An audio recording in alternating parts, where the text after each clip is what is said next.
오늘은 무거운 이야기로 시작하겠습니다. 추석 연휴가 끝나고 병원 외래에 제일 많이 오는 환자가 누구인지 아십니까? 바로 주부와 어르신들입니다.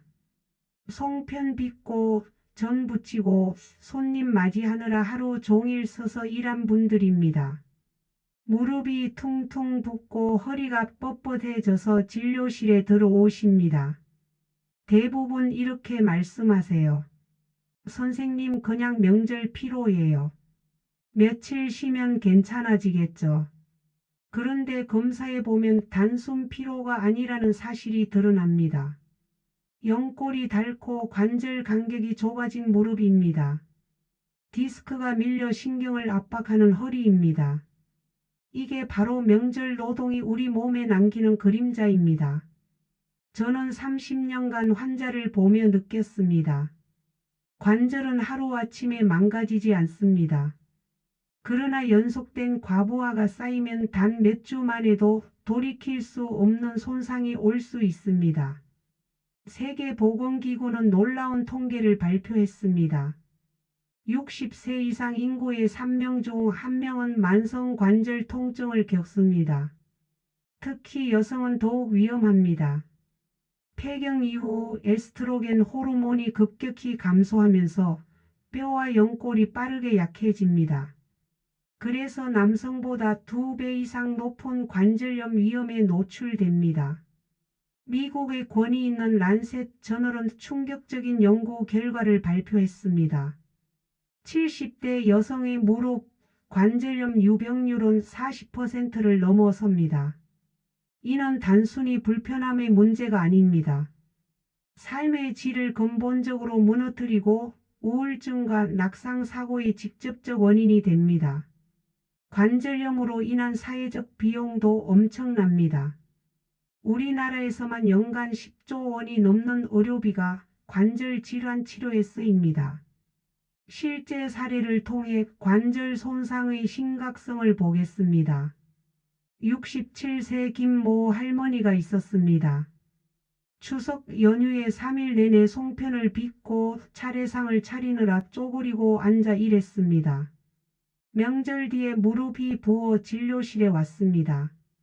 며칠 지나면 괜찮을 거라 생각했는데 자기 공명 영상을 찍어보니 반월상 연골이 심각하게 찢어져 있었습니다. 할머니는 말했습니다. 선생님, 그냥 며칠 아픈 줄 알았어요. 이렇게 심각한 줄 몰랐습니다. 결국 관절 내시경 수술까지 받게 되었습니다. 수술 후에도 완전한 회복은 어려웠습니다. 이전처럼 자유롭게 걷기까지는 몇 개월의 재활 기간이 필요했습니다. 또 다른 72세 박모 할아버지는 연휴 내내 손자들과 축구를 하고 뛰어놀다가 허리에 심한 통증을 느꼈습니다. 처음에는 단순한 근육통인 줄 알았습니다. 하지만 통증이 점점 심해지더니 다리까지 저려오기 시작했습니다. 급기야 소변을 보기도 어려워졌습니다.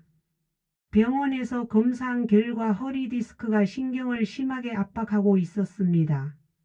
마미증후군이라는 응급 상황이었습니다. 즉시 응급 수술을 받아야 했습니다. 다행히 빠른 치료로 큰 후유증은 피할 수 있었지만 조금만 늦었다면 하반신 마비까지 올 수 있는 위험한 상황이었습니다. 이런 일들이 왜 생기는 걸까요? 관절의 작동 원리를 이해해 보겠습니다. 관절을 자동차 타이어에 비유해 봅시다. 타이어는 달릴 때마다 조금씩 마모됩니다. 공기압이 부족하거나 과중한 짐을 싣고 달리면 더욱 빠르게 닳아버립니다. 무릎 관절도 이와 똑같습니다. 무릎 관절의 연골은 뼈와 뼈 사이의 쿠션 역할을 합니다. 걸을 때마다 체중의 2배에서 3배 하중이 실립니다. 계단을 오를 때는 체중의 4배에서 5배까지 하중이 증가합니다. 이런 반복적인 하중과 움직임이 연골을 서서히 마모시킵니다. 연골은 한번 손상되면 재생이 매우 어렵습니다. 연골 조직에는 혈관이 거의 없어서 영양 공급이 제한적이기 때문입니다. 그래서 예방이 무엇보다 중요합니다. 허리는 우리 몸의 기둥 역할을 합니다. 건물의 기둥이 약해지면 전체 구조물이 흔들리듯 허리가 약해지면 온몸의 균형이 무너집니다. 허리 디스크는 척추뼈 사이에 쿠션 역할을 하는 디스크가 튀어나와 신경을 누르는 질환입니다. 갑작스럽고 무리한 동작, 잘못된 자세, 과도한 하중이 주요 원인입니다. 명절 기간의 과로는 이런 위험 요소들을 한꺼번에 증가시킵니다. 하루 종일 서서 음식을 준비하고 쪼그려 앉아 전을 부치고 무거운 제사상을 나르고 평소 하지 않던 대청소까지 합니다. 이는 마치 준비운동 없이 갑자기 마라톤을 뛰는 것과 같습니다. 근육과 관절이 갑작스러운 부하를 감당하지 못해 손상을 입게 됩니다. 더욱 문제가 되는 것은 명절 기간에는 병원 진료가 어렵다는 점입니다. 작은 통증을 방치하다가 큰 손상으로 이어지는 경우가 많습니다. 연골은 혈액 공급이 부족해 한번 손상되면 회복이 매우 느립니다. 그래서 사전 예방과 조기 발견이 무엇보다 중요합니다. 저는 오늘 이 시간에 관절이 망가지는 과정과 위험 신호, 그리고 집에서 실천할 수 있는 구체적인 관리 방법을 상세히 알려드리겠습니다. 이 내용을 끝까지 들으시면 여러분의 관절 건강을 10년은 더 정게 유지할 수 있을 것입니다. 먼저 관절 손상의 위험 신호를 놓치지 않는 것이 중요합니다. 무릎 관절염의 초기 증상을 살펴봅시다. 아침에 일어나면 무릎이 뻣뻣하고 움직이기 어렵습니다. 이를 조조강직이라고 부릅니다. 보통 15분에서 30분 정도 지나면 풀리지만 이런 증상이 반복된다면 주의해야 합니다. 계단을 오르내릴 때 무릎에 통증이 생깁니다. 특히 내려갈 때 더 심한 통증을 느낍니다. 오랫동안 서 있으면 무릎이 점점 부어오릅니다. 무릎을 구부렸다 펼 때 뚝뚝 소리가 납니다. 이런 증상들이 2주 이상 지속된다면 반드시 전문의 진료를 받아야 합니다. 허리 디스크의 경고 신호도 알아봅시다. 허리 통증이 다리까지 뻗어 내려갑니다. 특히 엉덩이와 허벅지 뒤쪽 종아리까지 아픕니다. 기침이나 재채기를 할 때 허리와 다리에 전기가 통하듯 아픕니다. 오래 앉아 있으면 통증이 심해집니다. 아침에 일어날 때 허리가 뻣뻣하고 움직이기 어렵습니다. 발가락에 힘이 잘 들어가지 않습니다. 발등이 저리거나 감각이 둔해집니다. 심한 경우 대소변을 보기 어려워집니다. 이런 증상이 나타나면 즉시 응급실을 찾아야 합니다. 신경 손상이 진행되면 돌이킬 수 없는 후유증이 남을 수 있습니다. 단순한 근육통과 관절염을 구분하는 방법도 중요합니다. 근육통은 쉬면 호전되지만 관절염은 시간이 갈수록 악화됩니다. 근육통은 마사지나 온찜질로 완화되지만 관절염은 효과가 제한적입니다. 관절염은 날씨 변화에 민감하게 반응합니다. 비가 오거나 추워지면 통증이 심해집니다. 이제 생활 속에서 실천할 수 있는 관절 보호 방법들을 알아봅시다. 무릎 건강을 지키는 가장 좋은 운동은 걷기입니다. 하지만 무작정 걷는 것이 아니라 올바른 방법으로 걸어야 합니다. 평지에서 하루 30분, 주 5일 이상 속보로 걷는 것이 이상적입니다. 걷기 전에는 반드시 준비 운동을 합니다.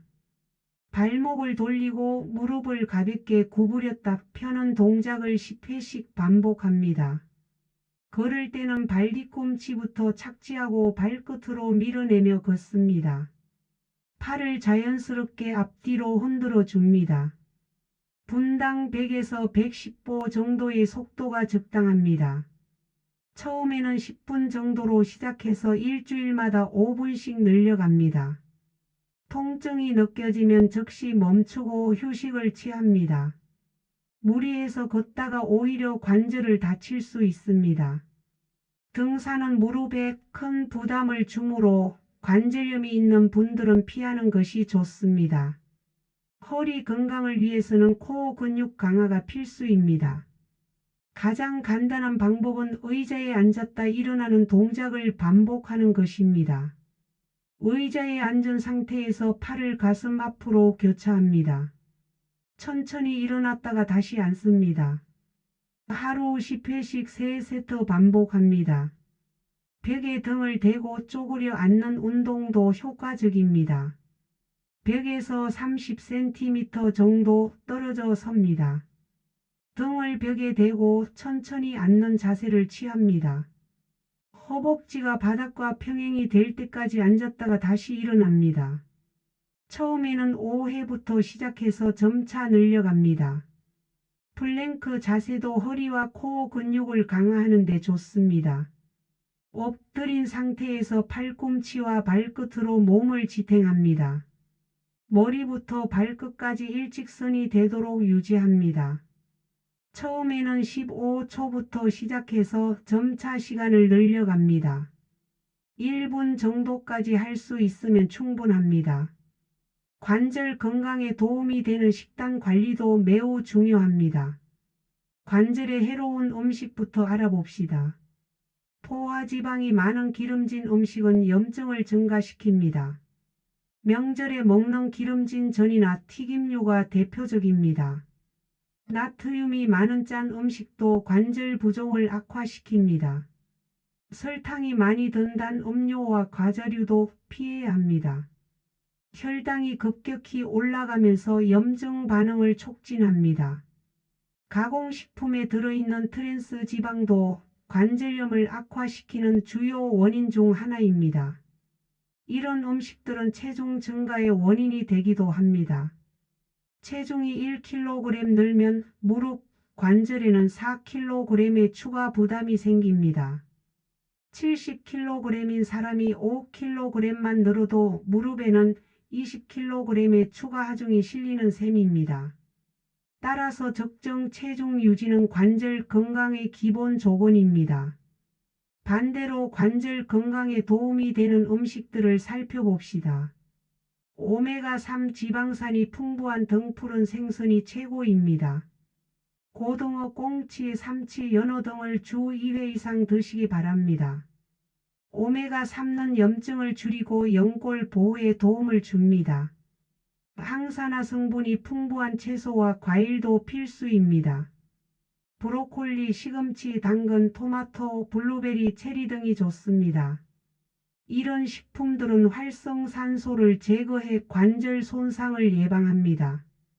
특히 체리는 천연 소염제 역할을 하는 안토시아닌이 풍부합니다. 칼슘과 비타민 D가 풍부한 음식도 중요합니다. 우유, 요거트, 치즈 같은 유제품과 두부, 멸치, 시래기 등이 좋습니다. 비타민 D는 칼슘 흡수를 도와 뼈를 튼튼하게 합니다. 햇볕을 쬐이는 것만으로도 비타민 D를 합성할 수 있으니 하루 15분 정도는 야외 활동을 하시기 바랍니다. 글루코사민과 콘드로이틴이 들어있는 음식도 도움됩니다. 닭 연골, 돼지 족발, 소 꼬리, 상어 연골 등이 대표적입니다. 하지만 이런 음식들은 콜레스테롤이 높으므로 적당량만 드셔야 합니다. 영양제로 보충하는 것도 좋은 방법입니다. 하루 식단 구성의 원칙을 말씀드리겠습니다. 접시의 절반은 다양한 색깔의 채소로 채웁니다. 4분의 1은 단백질로, 나머지 4분의 1은 통곡물로 구성합니다. 단백질은 손바닥 크기 정도가 적당합니다. 하루 8컵 이상의 물을 마시는 것도 잊지 마세요. 잠깐 여기서 잠시 멈추겠습니다. 지금까지의 내용이 도움이 되셨다면 구독 버튼을 눌러주세요. 그리고 좋아요도 눌러주시면 더 많은 분들에게 이 중요한 정보가 전해집니다. 여러분의 작은 클릭 한 번이 누군가의 관절 건강을 지키는 큰 힘이 됩니다. 이제 정기적인 검진의 중요성에 대해 말씀드리겠습니다. 관절 질환은 초기에 발견할수록 치료 효과가 좋습니다. 50세 이후에는 최소 2년에 한 번씩 무릎과 허리 X선 촬영을 받으시기 바랍니다. 가족력이 있거나 위험 요소가 많은 분은 1년에 한 번씩 검사받는 것이 좋습니다. 기본적인 X선 검사로도 관절 간격의 변화, 골격 형성, 연골 손상 정도를 어느 정도 파악할 수 있습니다. 하지만 초기 연골 손상은 X선으로 잘 보이지 않습니다.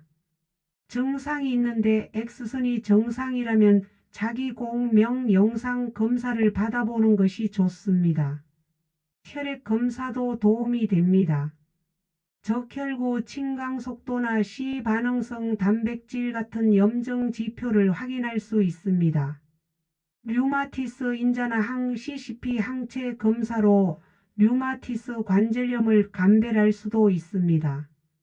요산 수치를 확인해서 통풍 여부도 알 수 있습니다. 관절 초음파 검사도 유용합니다. 관절 내 염증이나 물이 찬 정도를 실시간으로 볼 수 있습니다. X선과 달리 방사선 노출이 없어 안전합니다. 임신 중이거나 자주 검사해야 하는 경우에 좋습니다. 골밀도 검사도 50세 이후에는 정기적으로 받아야 합니다. 특히 폐경 후 여성은 골다공증 위험이 높아지므로 2년에 한 번씩 검사받기를 권합니다. 골다공증이 있으면 작은 충격에도 골절 위험이 높아집니다. 이제 일상생활에서 지켜야 할 안전수칙들을 알려드리겠습니다. 가장 중요한 것은 무릎을 꿇고 오래 앉는 자세를 피하는 것입니다. 쪼그려 앉아서 빨래를 하거나 전을 붙이는 습관은 무릎 관절을 빠르게 망가뜨립니다. 바닥 생활보다는 의자와 테이블을 활용하는 것이 좋습니다.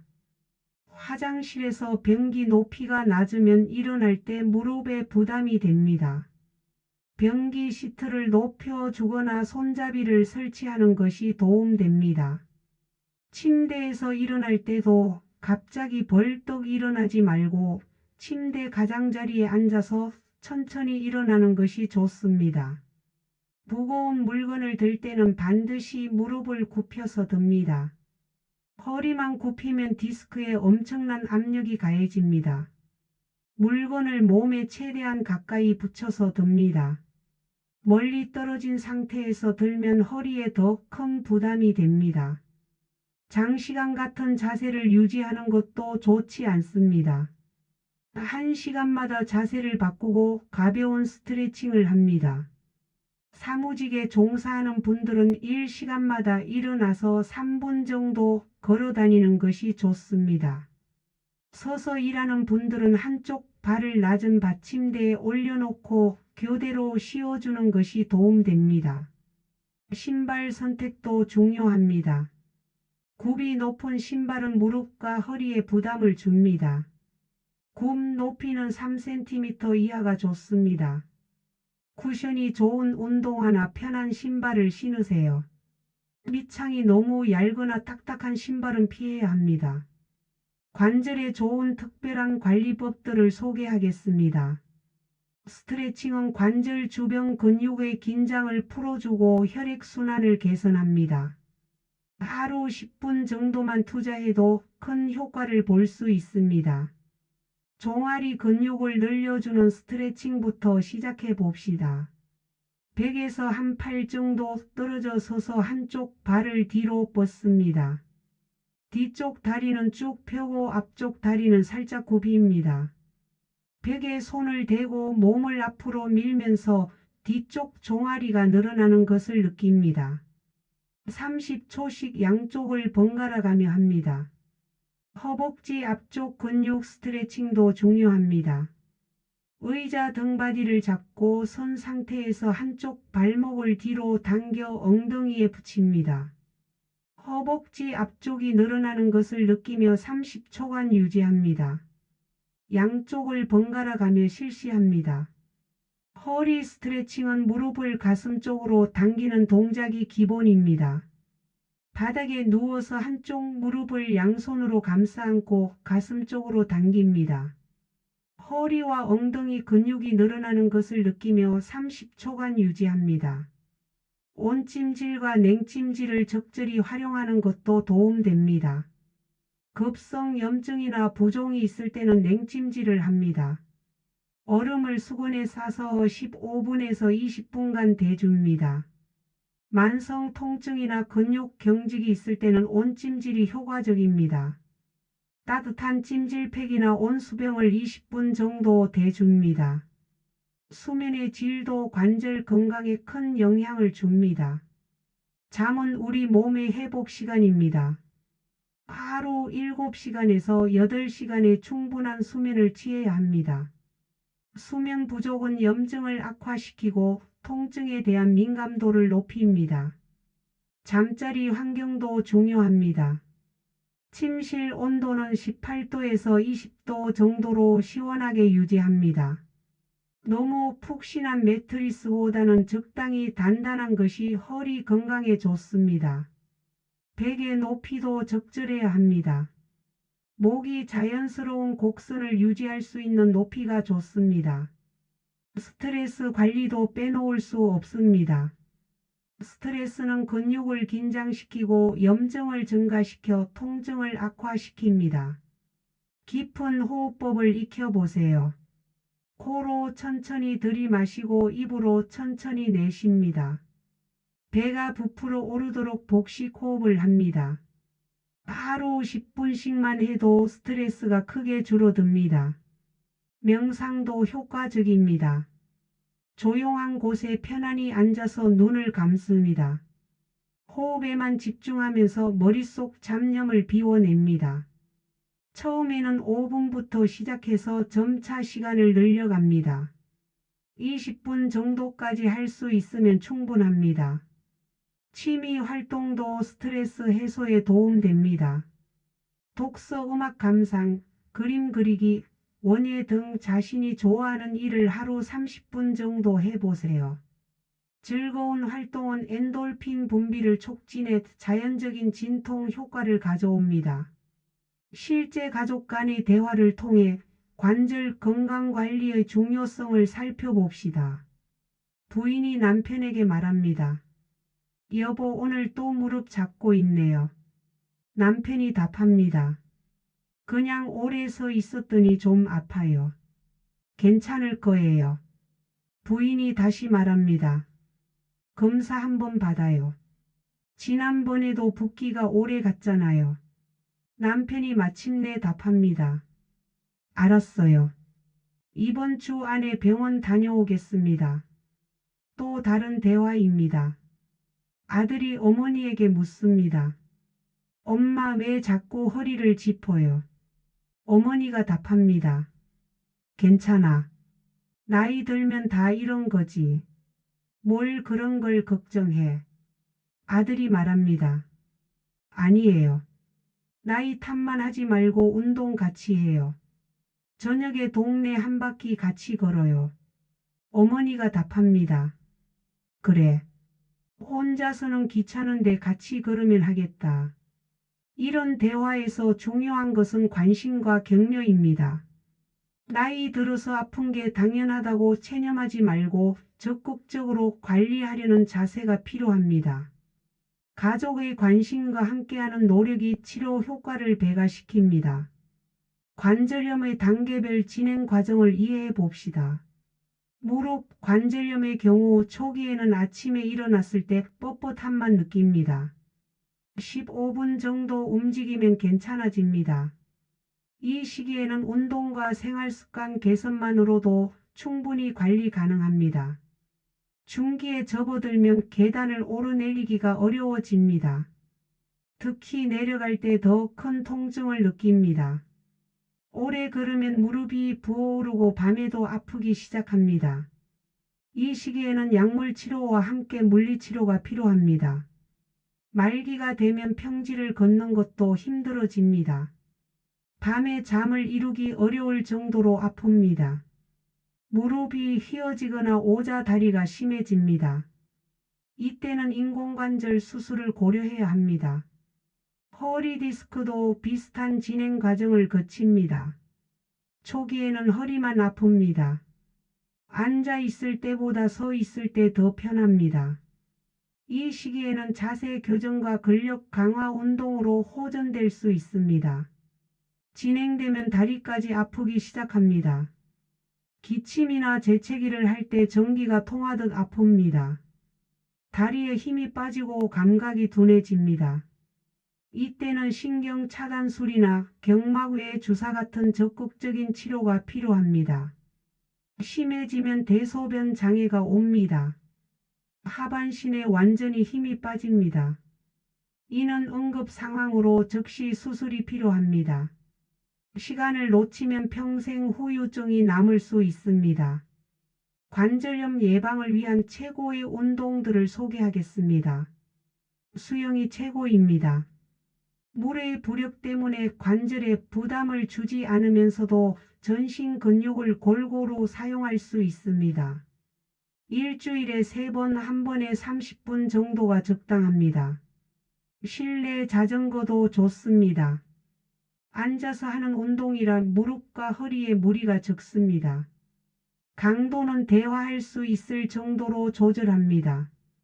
처음에는 10분부터 시작해서 점차 늘려갑니다. 요가나 태극권 같은 유연성 운동도 효과적입니다.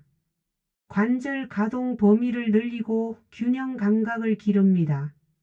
근육의 긴장을 풀어주고 스트레스 해소에도 도움됩니다. 전문 강사에게 배워서 올바른 자세로 하는 것이 중요합니다. 반면 피해야 할 운동들도 있습니다. 농구, 배드민턴, 테니스처럼 급작스럽게 방향을 바꾸거나 점프하는 운동은 관절에 큰 충격을 줍니다. 마라톤 같은 장거리 달리기도 무릎에 무리가 됩니다. 과도한 등산도 주의해야 합니다. 특히 하산할 때는 무릎에 체중의 3배에서 4배 하중이 실립니다. 등산을 한다면 등산 스틱을 사용하고 천천히 내려오는 것이 좋습니다. 계단 운동도 무릎이 아픈 사람에게는 권하지 않습니다. 웨이트 트레이닝을 할 때도 조심해야 합니다. 무거운 중량보다는 가벼운 중량으로 많은 횟수를 반복하는 것이 좋습니다. 관절에 무리가 가지 않는 범위에서 실시해야 합니다. 올바른 걷기 방법을 다시 한번 자세히 설명드리겠습니다. 걷기 전 준비 운동이 중요합니다. 발목을 시계 방향과 반시계 방향으로 각각 10회씩 돌려줍니다. 무릎을 가볍게 들어 올리는 동작을 10회 반복합니다. 팔을 크게 돌려서 어깨와 팔 근육을 풀어줍니다. 걸을 때는 시선을 10m에서 15m 앞을 봅니다. 턱을 살짝 당기고 어깨는 편안하게 내립니다. 발 뒤꿈치부터 착지하고 발가락으로 지면을 밀어내며 걷습니다. 보폭은 자신의 키에서 100cm를 뺀 정도가 적당합니다. 팔을 자연스럽게 앞뒤로 흔들어 줍니다.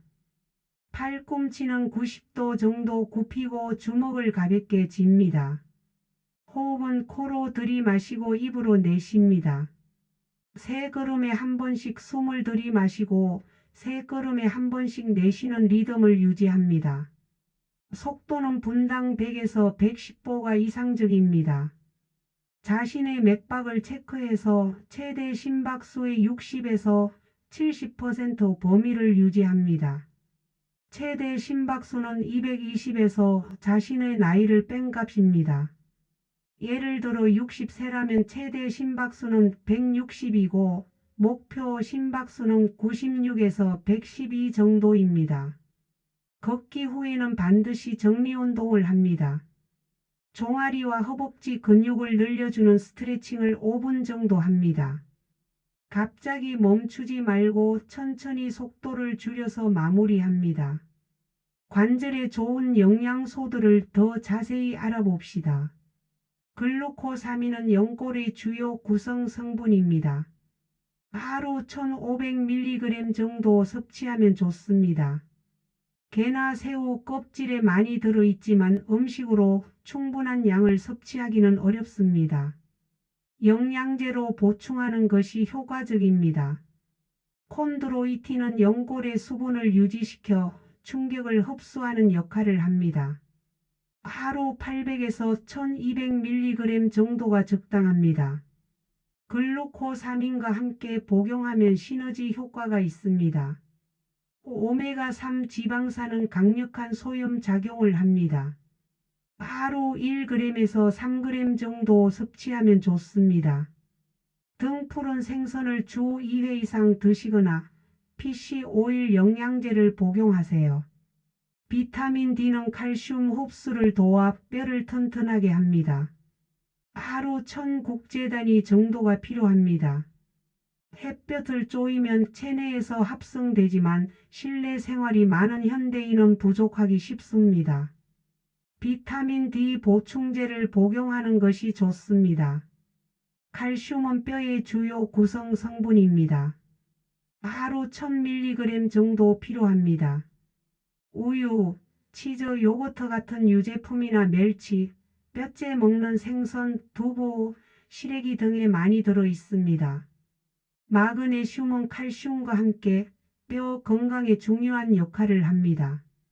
하루 300에서 400mg 정도 필요합니다. 견과류, 녹색 잎채소, 통곡물에 풍부합니다.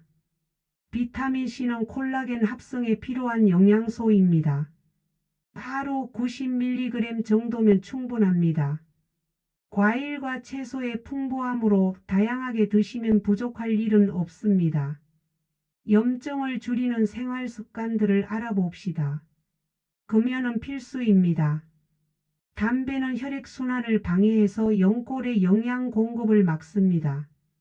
또한 활성산소를 증가시켜 관절 손상을 가속화합니다. 금연 후 2주만 지나도 혈액순환이 개선되기 시작합니다. 금주도 도움됩니다. 알코올은 염증을 증가시키고 수면의 질을 떨어뜨립니다. 또한 칼슘과 마그네슘 흡수를 방해합니다. 완전 금주가 어렵다면 주 2회, 한 번에 소주 한두 잔 정도로 제한하세요. 충분한 수분 섭취도 중요합니다. 연골의 80%는 물로 이루어져 있습니다. 수분이 부족하면 연골이 딱딱해져서 충격 흡수 능력이 떨어집니다. 하루 8컵 이상의 물을 마시세요. 카페인이 들어있는 음료보다는 순수한 물이 좋습니다. 적절한 체온 유지도 필요합니다. 추위는 관절을 경직시키고 혈액순환을 방해합니다. 특히 겨울철에는 관절 부위를 따뜻하게 유지하세요. 무릎이나 허리에 보온용품을 사용하는 것도 도움됩니다. 스트레스 관리 방법을 더 구체적으로 알려드리겠습니다. 점진적 근육 이완법이 효과적입니다. 발가락부터 시작해서 머리까지 각 부위의 근육을 차례대로 긴장시켰다가 이완시킵니다. 각 부위마다 5초간 긴장시키고 10초간 이완시킵니다. 인지행동요법도 도움됩니다. 부정적인 생각을 긍정적인 생각으로 바꾸는 연습을 합니다. 아프다는 생각 대신 회복되고 있다는 생각을 하세요. 할 수 없다는 생각 대신 천천히 해보자는 생각을 하세요. 사회적 관계도 중요합니다. 가족이나 친구들과 자주 만나고 대화하세요. 같은 질환을 앓는 사람들과의 모임에 참여하는 것도 좋습니다. 서로의 경험을 나누고 격려하면 치료에 큰 도움이 됩니다. 수면 환경 개선 방법을 알려드리겠습니다. 침실은 어둡고 조용하고 시원하게 유지합니다. 온도는 18도에서 20도가 적당합니다. 습도는 50에서 60%로 유지합니다. 잠자리에 들기 2시간 전부터는 스마트폰이나 텔레비전을 보지 않습니다. 매트리스는 너무 푹신하지 않은 것이 좋습니다. 몸이 과도하게 들어가면 척추 정렬이 무너집니다. 적당히 단단하면서도 압력을 분산시켜주는 메모리 폼 매트리스가 좋습니다. 베개 높이도 중요합니다. 옆으로 누웠을 때 목이 일직선이 되는 높이가 적당합니다. 너무 높거나 낮으면 목과 어깨에 무리가 갑니다. 무릎 사이에 작은 베개를 끼우면 허리에 도움됩니다. 잠자는 자세도 신경 써야 합니다. 허리가 아픈 사람은 옆으로 누워서 무릎을 살짝 구부리고 자는 것이 좋습니다. 엎드려 자는 것은 목과 허리에 무리를 주므로 피해야 합니다. 관절염과 날씨의 관계를 이해해 봅시다. 기압이 낮아지면 관절 내 압력이 상대적으로 높아져서 붓기와 통증이 심해집니다. 습도가 높아져도 관절 주변 조직이 붓습니다. 기온이 떨어지면 혈액순환이 나빠져서 근육이 경직됩니다. 일기예보를 확인해서 날씨 변화에 미리 대비하세요. 비가 오는 날이나 추운 날에는 따뜻하게 입고 관절 부위를 보온해 주세요. 실내 온도와 습도를 적절히 유지하는 것도 중요합니다. 가족의 역할과 지원 방법을 알아봅시다. 가족은 환자를 이해하고 격려해 주는 것이 가장 중요합니다. 아프다고 호소할 때 대수롭지 않게 넘기지 말고 진지하게 들어주세요. 함께 운동하고 건강한 식단을 준비해 주세요. 정기 검진에 동행해 주는 것도 도움됩니다. 의사의 설명을 함께 듣고 치료 계획을 공유하세요. 복용하는 약물과 주의사항을 함께 파악해 두세요. 응급 상황에 대비해서 병원 연락처와 교통편도 미리 알아두세요. 집안 환경을 안전하게 만드는 것도 필요합니다. 문턱을 없애고 미끄럽지 않은 바닥재를 사용하세요. 계단에는 손잡이를 설치하고 조명을 밝게 해주세요. 화장실과 욕실에도 안전 손잡이를 설치하세요. 정기 검진 일정을 체계적으로 관리해 봅시다. 50세 이후에는 2년에 한 번씩 무릎과 허리 X선 검사를 받습니다. 관절염 가족력이 있거나 비만, 과거 외상 경험이 있다면 1년에 한 번씩 검사받는 것이 좋습니다. 기본 혈액 검사도 1년에 한 번은 받아보세요. 염증 수치, 류마티스 인자, 요산 수치 등을 확인할 수 있습니다. 골밀도 검사는 폐경 후 여성은 2년에 한 번, 남성은 70세 이후 2년에 한 번씩 받으면 됩니다. 증상이 있을 때는 즉시 병원을 찾아야 합니다. 관절이 갑자기 심하게 아프거나 부어오를 때, 열이 나면서 관절이 아플 때, 다리에 힘이 빠지거나 감각이 없을 때는 응급 상황입니다. 응급 상황 대처법을 알아둡시다. 갑자기 심한 통증이 오면 즉시 움직임을 중단하고 안정을 취합니다. 온찜질보다는 냉찜질을 먼저 시도해 봅니다. 다리에 힘이 빠지거나 대소변을 못 가리면 즉시 응급실로 가야 합니다. 관절염 환자의 직업과 일상생활 관리도 중요합니다. 오래 서서 하는 일이나 무거운 물건을 드는 일은 피하는 것이 좋습니다. 반복적인 동작이 많은 작업도 관절에 무리를 줍니다. 가능하면 앉아서 할 수 있는 일을 선택하거나 작업 환경을 개선하세요. 컴퓨터 작업을 할 때는 모니터 높이를 눈높이에 맞추고 키보드는 팔꿈치가 90도가 되는 높이에 둡니다. 1시간마다 일어나서 목과 어깨를 스트레칭해 줍니다. 운전할 때도 주의가 필요합니다. 시트를 앞으로 당겨서 무릎이 과도하게 굽어지지 않도록 합니다. 등받이 각도는 100도에서 110도 정도가 적당합니다. 장시간 운전할 때는 2시간마다 휴식을 취합니다. 여행할 때의 주의사항도 알아봅시다. 긴 시간 비행기나 기차를 탈 때는 자주 일어나서 걸어 다닙니다. 압박 스타킹을 착용하면 혈액순환에 도움됩니다. 목과 허리 쿠션을 사용해서 편안한 자세를 유지합니다. 여행지에서는 과도한 관광은 피하고 중간중간 휴식을 취합니다. 편한 신발을 준비하고 필요하면 지팡이나 카트를 이용합니다. 상비약도 꼭 챙겨가세요. 마지막으로 여러분께 당부하고 싶은 말씀이 있습니다. 관절 건강은 하루아침에 좋아지지도 나빠지지도 않습니다. 꾸준한 관리와 인내심이 필요합니다. 작은 변화라도 포기하지 말고 지속해서 실천하세요. 나이가 들면 아픈 게 당연하다고 생각하지 마세요. 적절한 관리로 얼마든지 건강하게 나이 들 수 있습니다. 80살에도 등산을 하고 90살에도 걷는 분들이 많습니다. 그분들의 공통점은 젊었을 때부터 꾸준히 관절을 관리했다는 것입니다. 오늘 말씀드린 내용들을 정리해 보겠습니다. 관절의 위험 신호를 놓치지 마세요. 이 주 이상 계속되는 통증과 붓기는 검사가 필요합니다. 규칙적인 운동과 올바른 식단이 관절을 지킵니다.